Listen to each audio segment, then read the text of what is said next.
네, 그럼 일단 글로벌 이슈 진행하도록 하겠습니다. 일단 일본 BOJ 금리 인상 요구권으로 인한 엔달러 환율 하락, 그 다음에 비트코인 관련해서 트럼프가 미국 전략자산으로 비축하겠다라고 언급해준 건, 그리고 애플이 AI 기능 아이폰 탑재 시기 한 달 정도 늦춘 건, 이렇게 세 가지가 메인으로 보시면 되겠고요. 일단 BOJ가 실질적으로 이제 금리 인상을 진행해야 될 시점이 임박했다라고 시장에선 좀 보는 시점인데, 일단 금리 인상 가능성 때문에 이달 들어서 4.7% 정도 상승세가 보여줬고, 이제 기존의 우리나라 환율 대비해서는 뭐 880 정도였다가 이제 900대 이상으로 올라가는 모습까지 보여줬죠. 그래서 굉장히 일단 엔화에 대한 트렌드 움직임이 확실히 눈에 띄는 상태이고요.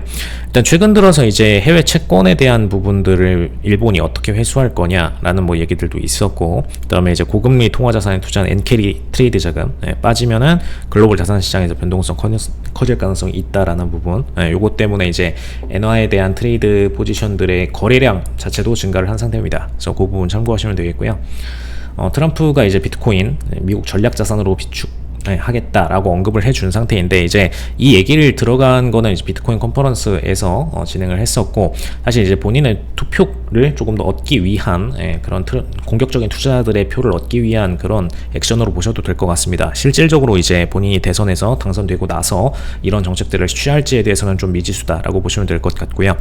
다만 이제 중국이 어떤 코인에 대한 개발이나 그 다음에 트레이딩에 대한 부분들을 홍콩을 통해서 상당량 지배를 하고 있는데, 이런 부분들을 미국이 더 공격적으로 지배를 해야 된다라고 보는 관점이고, 그 관점에서 이제 비트코인을 전략적으로 비축할 수도 있다라고 언급을 상태입니다. 그래서 실질적으로 이제 국가 단위로 이걸 나서게 될 경우에는 금융기관들도 마찬가지로 따라서 매수를 진행할 수 있고, 그리고 이제 실질적인 자산의 축적도가 늘어나게 되면은 가격도 당연히 상승이 일어날 수밖에 없겠죠. 그래서 그런 부분들이 변수라고 보시면 될 것 같고요. 다만 이제 본인이 대선에서 당선된 것은 아니고, 아직 해리스 민주당 대통령 후보도 관련해서 적대 관계에 있기 때문에 실질적으로 이런 부분들은 이제 표 얻기이지만, 어쨌든 기대감에 의한 투자자들도 분명히 들어오고 있다라는 부분 참고하시면 될 것 같습니다. 그래서 한때 한 7만 달러 정도 육박했었다라는 부분 보시면 되겠습니다.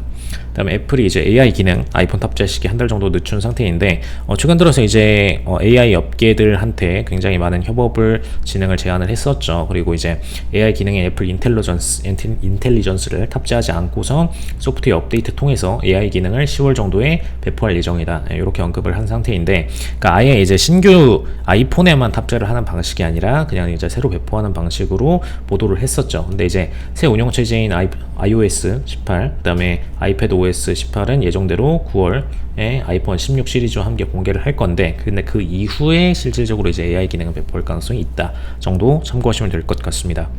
그 다음에 6개 은행, 이제 뱅크 오브 아메리카 포함해서 시티그룹 등 대형 은행들이 유럽 국채 가격 조작을 공모했다라는 혐의로 뉴욕에서 이제 독점 금지 소송을 당했었는데, 이제 이걸 해결하기 위해서 8천만 달러 정도로 지불하기로 이제 합의를 봤다라는 부분 그냥 참고만 하시면 되겠습니다.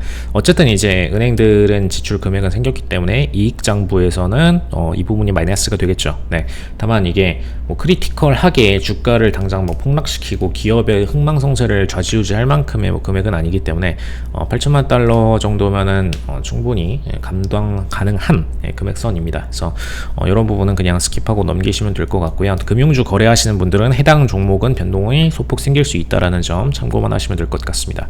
일단 이번 주 경제지표는 소비자 신뢰지수, 뭐 졸투보고서, ADP, 비농업고용지수 굉장히 중요한 이슈들 전부 다 있죠. 그다음에 8월 1일에 연방공개시장위원회 금리 결정이랑 성명서 부분 발표 있기 때문에 이 부분 가장 빅데이 중 하나입니다. 그래서 요거 있다라는 거 참고하셔가지고 트레이딩 이어가시면 되겠고요. 일단 전거래일 기준으로는 나스닥이 소폭 회복세를 보이긴 했죠. 저번 주에 굉장히 많이 매도세가 발생을 했었는데, 마지막 날 이제 커버링을 치면서 상승세를 좀 보여줬습니다. 그래서 요게 이제 장기적으로 이어질지 단기적으로만 잠깐 올랐다가 빠지게 될지 부분 조금 더 지켜볼 필요가 있기 때문에, 일단 거래 관련해서 이번 주 지표 데이들마다 주의하면서 거래하시면 되겠습니다. 이상 블랙콘